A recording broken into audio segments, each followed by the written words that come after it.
Hey, Sas here. In the previous episode, we got ourselves familiar with our master Nama.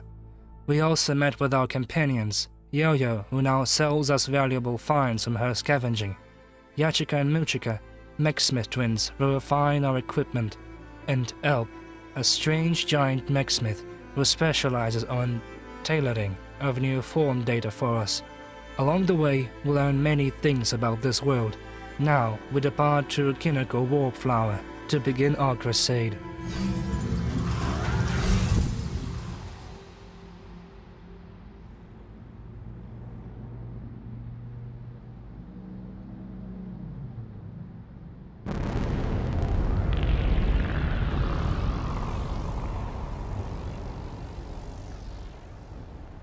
We arrive at the Accumulation Zone, an area of lower levels of hide, where it constantly rains with trash from levels above.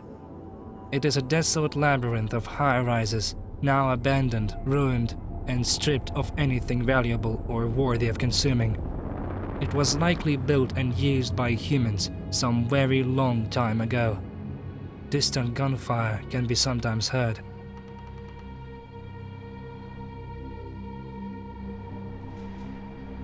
The polluted sky here looks so real, yet it is not. Created by means unknown, it is likely an artificial illusion which obscures a massive ceiling, starting unidentified yet surely great height, where other layers go. The only point of reference we get here is an enormous structure in the middle. We call it the Great Spinal Column.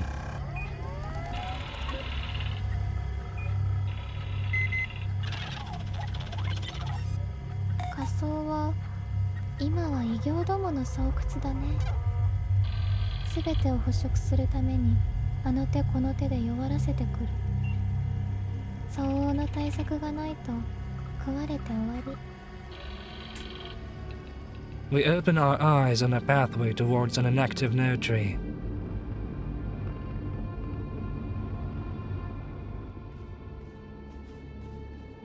Revitalizing it with our touch, we take a look around and notice that behind us was an entrance to an enclosed area.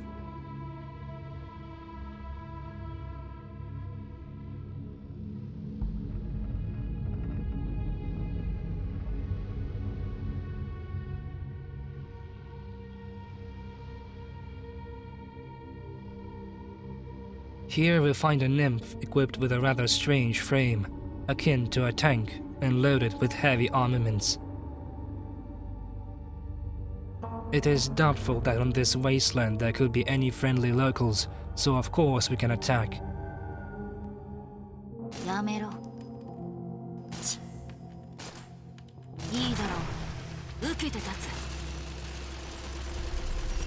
She is a formidable and dangerous foe, capable of shredding us with her Gatling gun in no time.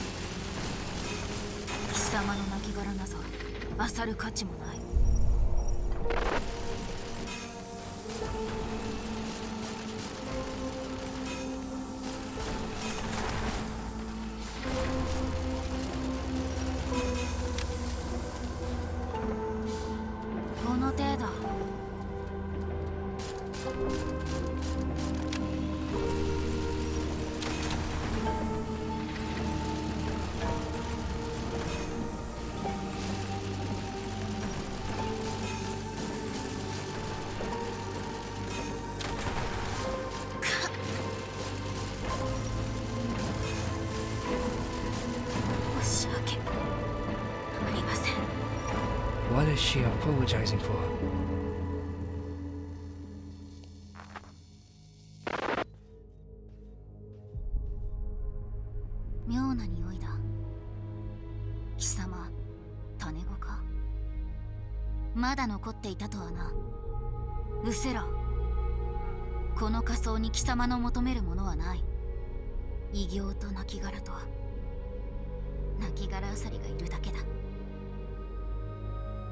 She doesn't introduce herself, unlike Hati, who we met at Central Cavern. Yet we know that her name is Gilli-Vell. Right away she mentioned something interesting, referring to us as one of the Seedlings kind, figuring this out just by our smell. By her words, they were believed to be extinct, yet here we are. 失せろと言ったぞ。主はなくとも、貴様にはまだ義務があるのだろう。ならばそれをなせ。Now it becomes apparent that Gilli also knows about our master and that she was taken down at some point. This nymph seems to know a lot. But what task did Seedlings have before our master went silent? And what Gilli thinks we should be doing now, since she presumes we are now just on our own? ニンフであってニンフじゃない。女王から生まれなかったニンフが種子。守るべき女王も巣もなく、あちこちさまよってはニンフを惑わす。惑わされたニンフは女王になって母に背いたりもする。放っておいたら停滞するでしょ。だから時々かき混ぜないと。あなたも頑張ってね。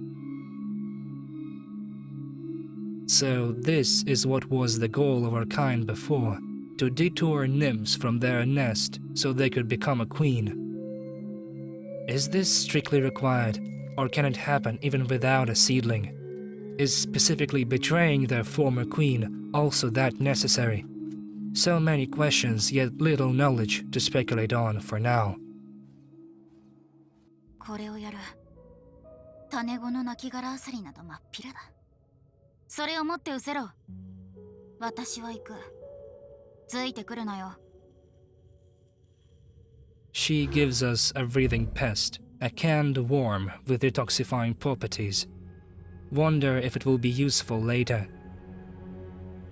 Also, Gilli mentions corpse collectors several times. Sounds like a well-known way of survival around here. As we already learned, many useful bionic parts can be scavenged from dead nymphs to sell, or to do something else with them. It makes sense that such an abysmal place like the Accumulation Zone became a harvest field for a whole lifestyle dedicated to scavenging for what remained of the dead. ついてくるな。うろちょろするな。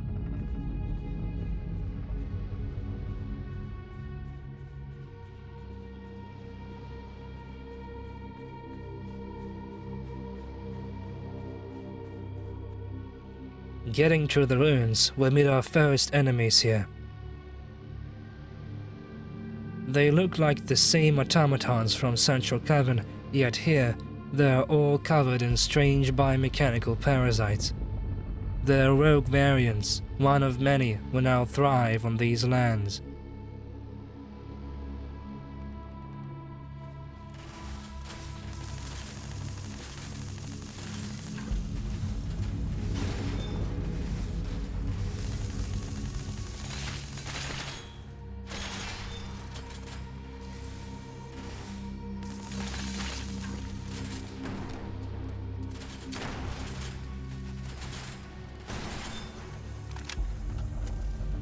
Catching a stray bullet, we realize that something is wrong.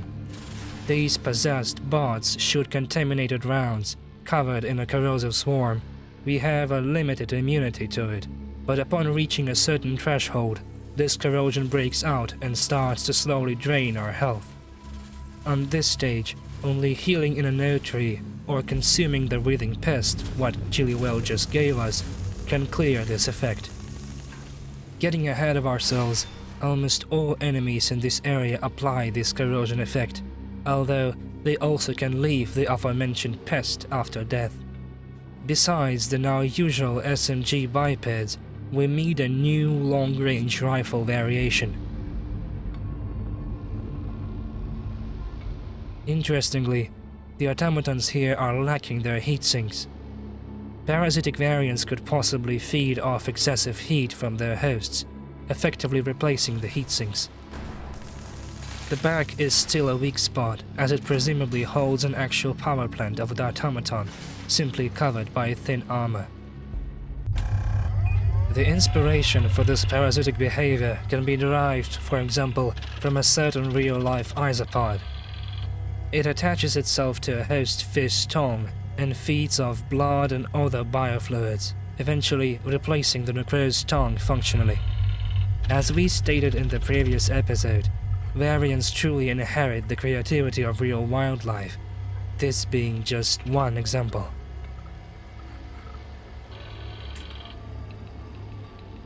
Strangely, besides those parasites, 3 branches grow from contaminated automata.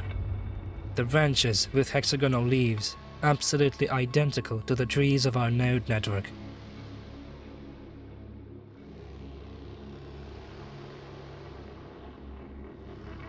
And then there's spiderlings, another form of machines overtaken by parasites.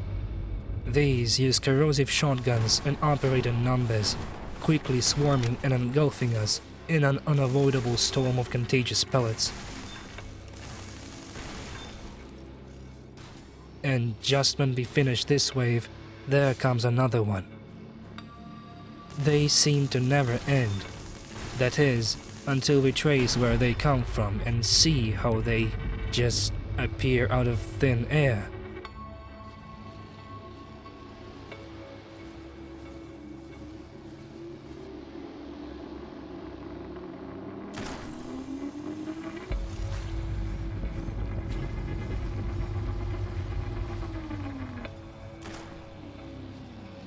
We'll call it Swarm Host. Once we get in their range, the host activates its optical camouflage and begins to infinitely produce their spiderlings in batches.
We face more of these spiderlings. It's now clear that it won't resort to just a single swarm host for the entire area. There must be more. On our hunt to get rid of these pesky symbiotes, we step into a sand-covered area, when suddenly another form of bionic creatures shows itself. Claws rise from the sand and start spitting plasma at us.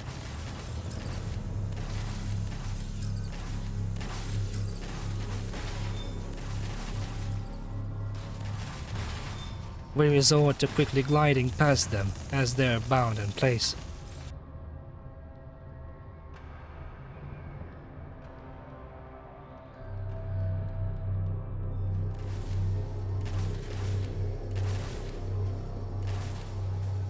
Tracing the next spiderlings wave to our warehouse, we get rid of our second swarm host.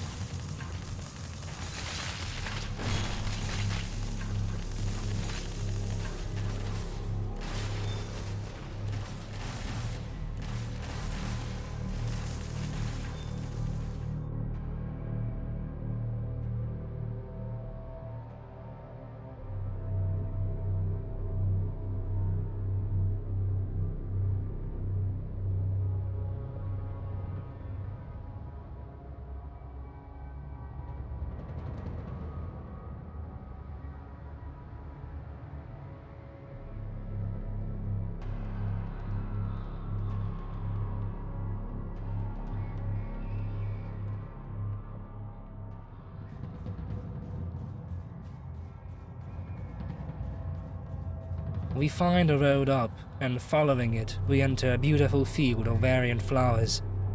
It's just all covered in them.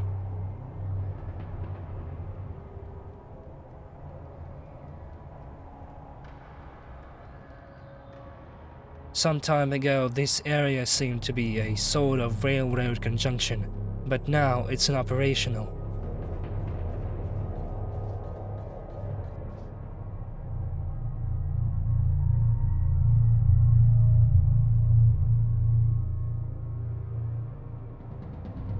Standing on the edge, we get a great look down into the circular valley that goes around the Great Spinal Column.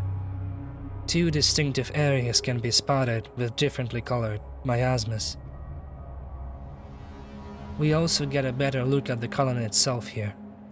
It extends into the sky fog, which obscures the true size of that thing, yet we clearly see that it steadily expands in diameter as it goes up.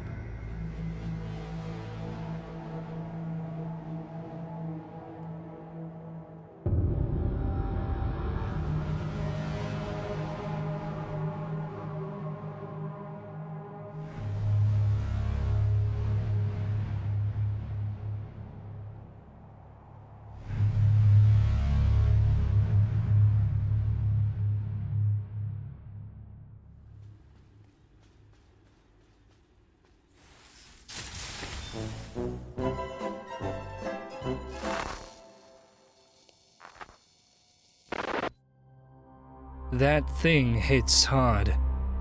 Out of all weapons we encountered so far, this platform carries something reminiscent of an overgrown bubble launcher. A somewhat laughable naming, yet this weapons type is a beast to be reckoned with. Many kinetic firearms have their energy analogs. Beam guns are assault rifles, compressed guns are battle rifles, discharge machine guns copy SMGs, wave guns are essentially plasma-spitting shotguns, and bubble launchers are a respective analog for grenade launchers. They utilize superheated ionized plasma in the form of a bubble, thus the type name. Next, we find a shortcut back to the local node tree. Previously, we could see this door from the other side, in the room where we met Gilli-Vell, only it was shut tight. Unlocking it from outside, we see that the grumpy tank nymph has left as she promised. It is also here where we find these interesting circles on the ground. They're called fairy rings in the game files, and this is truly what they are. We could also find these back in Central Cavern, it's just that we skipped over them, saving this discussion until now. Fairy rings are used for two-way short-distance teleportation, but they become active only after we find the other end of a respective ring. They are made of glowing variant shrooms, emitting cell particles. This directly references a real-life phenomena, when various mushroom kinds sometimes grow in a circular pattern. But it's the folklore surrounding them that is important here. Present among many cultures, mainly within the Western Europe, they are sometimes deemed to be portals, tied to witches, elves, and fairies. Coincidentally, there are other mythical entities often associated with fairies and elves, nymphs, female nature deities in ancient Greek folklore, believed to be tied to a specific place, for example, a tree. Often described as attendants of goddesses, and as maidens. 何もかも聖典の記述と一致する。ここが僕らの求める根の国に違いない。And what else could be tied to nymphs? Nymphaceae, a flower family that also gained its name from Greek mythology. A nymph turned into a flower from immense grief as she hopelessly fell in unrequited love with Hercules. We'll have more mythological and other references to ponder on later. Now we have just begun our journey. There's still plenty to learn first before discussing it all in detail.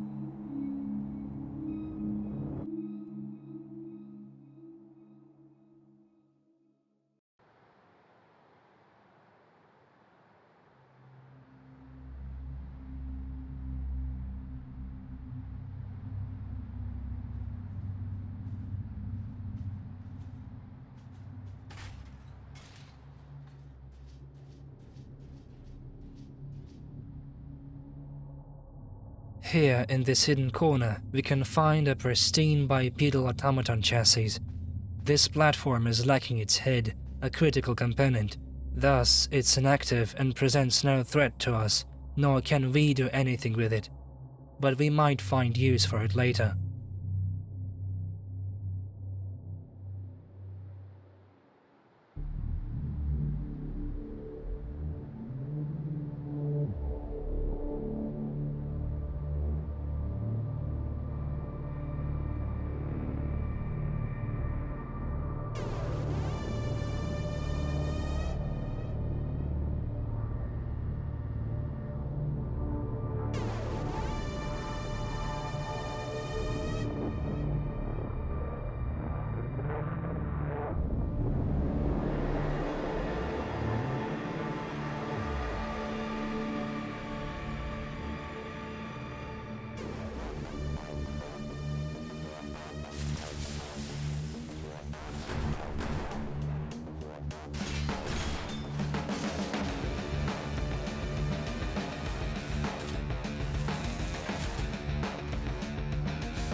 Locating and destroying the last annoying swarm hosts lets us search the area for more valuables in peace.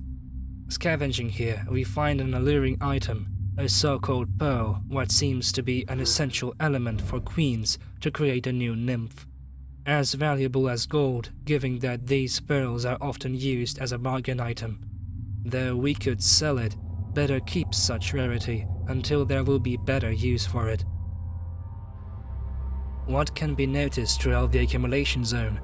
Whatever happened here to its original inhabitants, there are some notable details over the location, displaying active construction back then. There are cranes, scaffolding and facades of unfinished buildings, with exposed structural armatures and steel beams. It seems that originally a skyway bridged right through this area, above the buildings.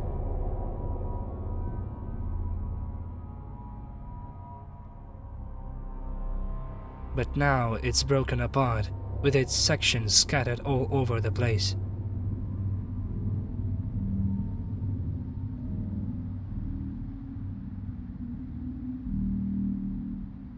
Here, it looks as if its continuation was as well still in construction back then. We don't know for sure if it stands like this from the human age, or it's actually the work of local nymphs who last lived here.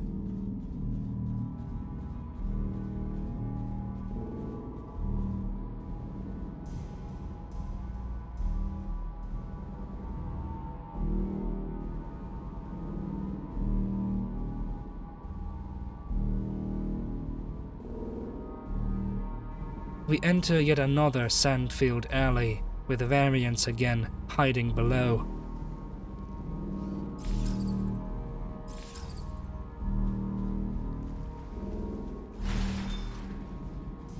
From here, we can unlock a new shortcut back to Fairy Rings and No Tree. Walk up to a locked gate.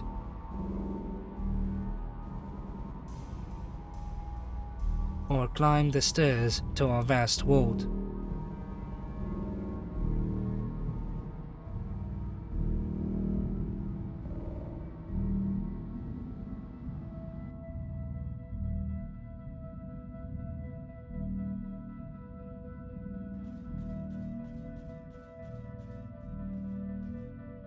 To our surprise, here we meet Hati again.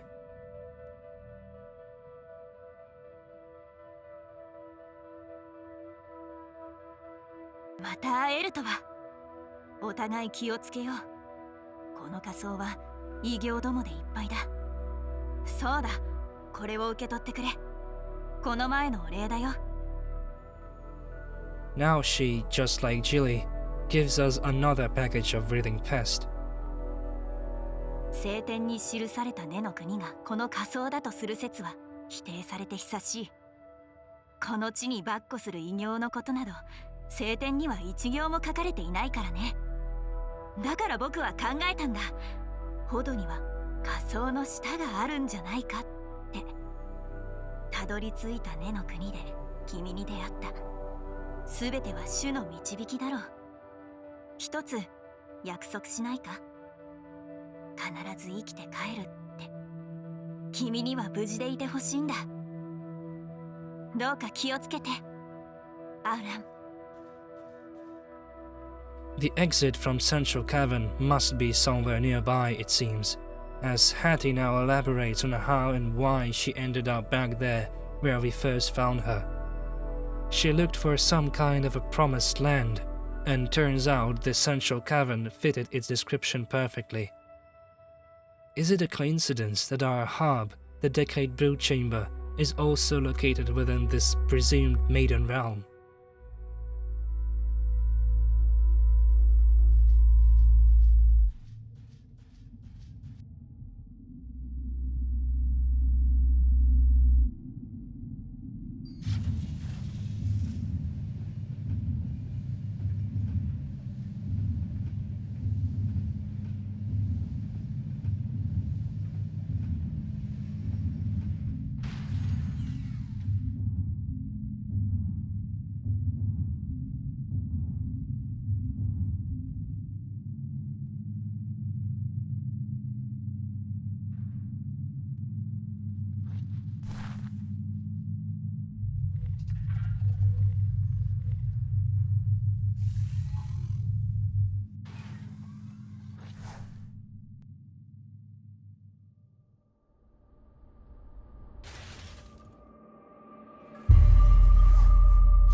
Here we're getting greeted by a variant, advanced automaton. Whatever it is, there's optical camouflage, a machine gun, and a large energy cannon in its disposal. From distance, it looks very similar to the variants we faced in the area so far, including a bug-like belly and multiple bubbly sticking out eyes. But upon closer inspection, this Mimetic Tank seems to be more technical, manufactured in appearance. Something out of military engineering, rather a fluid organic evolution of variants. Like it was deliberately designed to mimic the local inhabitants of lower levels and blend in. On its headpiece, we can again see a distinct cross insignia, the same we saw on one of the automatons the twins used, along with the same blue coloring.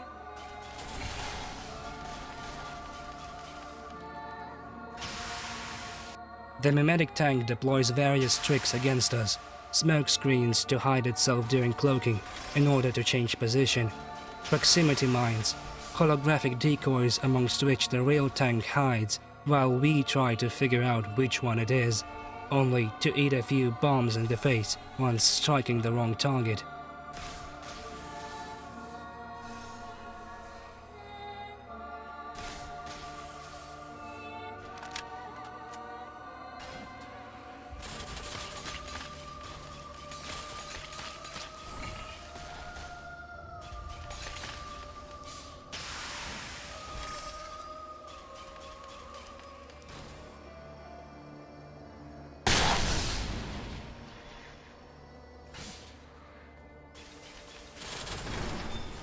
Getting the job done, we receive a lower level's wall key, a way to open that gate we saw earlier.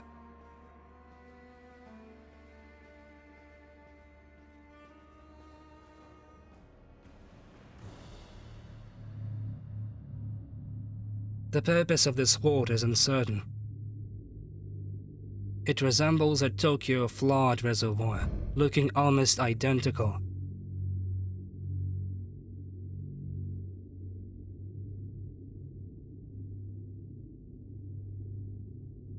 On its floor, there's multiple entrance gates.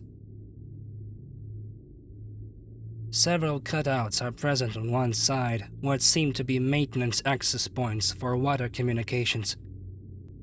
Perhaps this could be another transit point to Central Covenant below.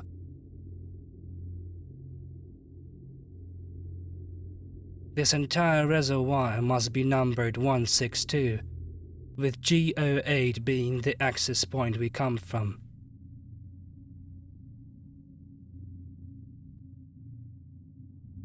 During our scavenging in the Accumulation Zone, we find many various items which often refer to a specific nest called Nagara. 仮想にニンフの巣はないのかって？昔は結構たくさんあったみたい。ナガラとかは仮想のあたりだったかな。いつだったか異形が大量に発生したの。そのあたりで仮想にあったコロニーはほとんど異形に飲まれたよ。It began with a simple ceremonial blade made by a human corporation, a blade named Balmain. With it, an Arvudian nymph proved the worth of the sword in combat, and proved herself worthy of a queen, taking the name of Nagara. This is the beginning of Nagaran's obsession with close-quarters combat and melee arms, which would be the basis of even their very frames and culture.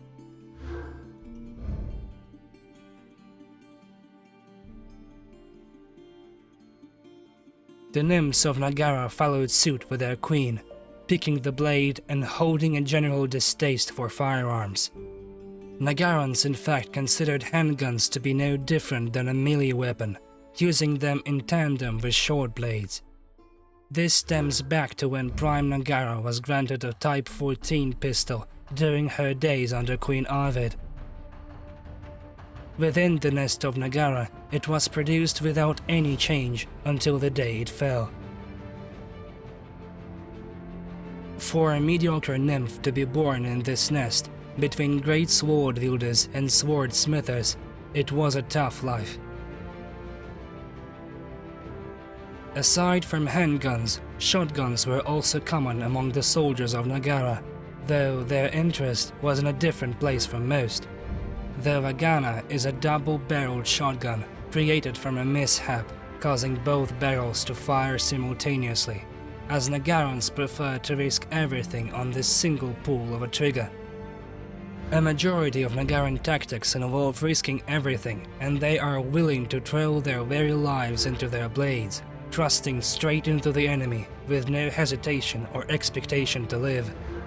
This is a high-risk, high-reward tactic, and Nagarans made the most of it in a great battle against an emerging Varian swarm.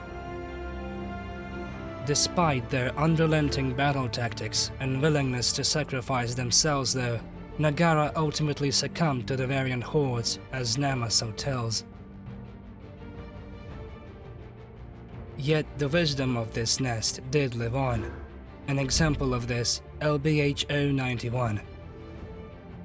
A thermal greatsword developed by a colony of Bao Khan, mentioned to be based on tech passed from Nagaran mechsmith twins. Mechsmith twins.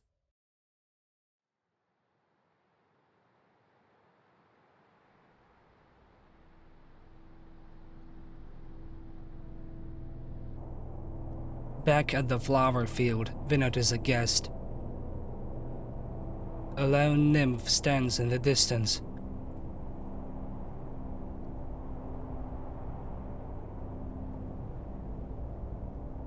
She seems to be another corpse collector, as she wears a special frame designed specifically for the hazardous environments of lower levels. It comes with a gas mask that filters the aerial variant emissions, tall reverse-joined legs to walk over the toxic piles safely, and finally, a corrosive swarm detector, what ought to assist in its spotting and targeting, yet nowadays it just screams alerts in every direction from just being in the lower levels.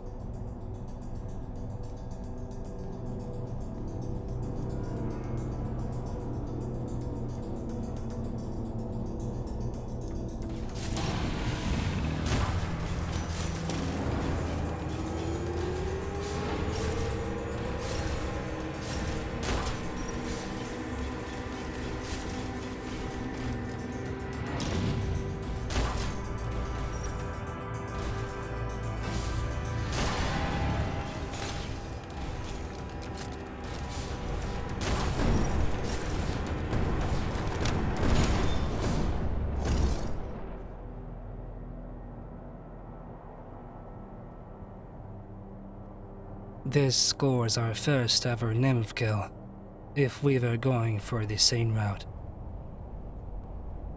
Probably she either saw us as a salvaging competitor, or as a salvage itself.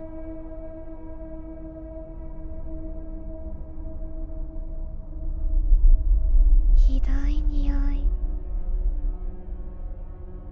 義務を放棄して興じる殺戮は楽しかった？いいよ。多少の寄り道くらい許す。持って生まれた性能を生かすなとは言わない。Our master doesn't seem to be bothered much by what we did. By the tone of her voice, quite the opposite. She finds it amusing. For her, such killing between nymphs is merely another exertion of Hord's natural selection. Also, we could extract a nerve sample from our victim, an organ that rarely forms within the bodies of combat nymphs. Some believe it is connected to Nymph coming fit for a new queen candidate, possibly even becoming less obedient. Just visually, this sample is somewhat reminiscent of a tree. For us, though, this rudimentary organ grants growth of combat experience and capabilities. Once transformed with investment of additional cells, we can upgrade ourselves, becoming more agile, better protected, harder hitting, and so on. So it is probably a good thing, killing other nymphs, isn't it?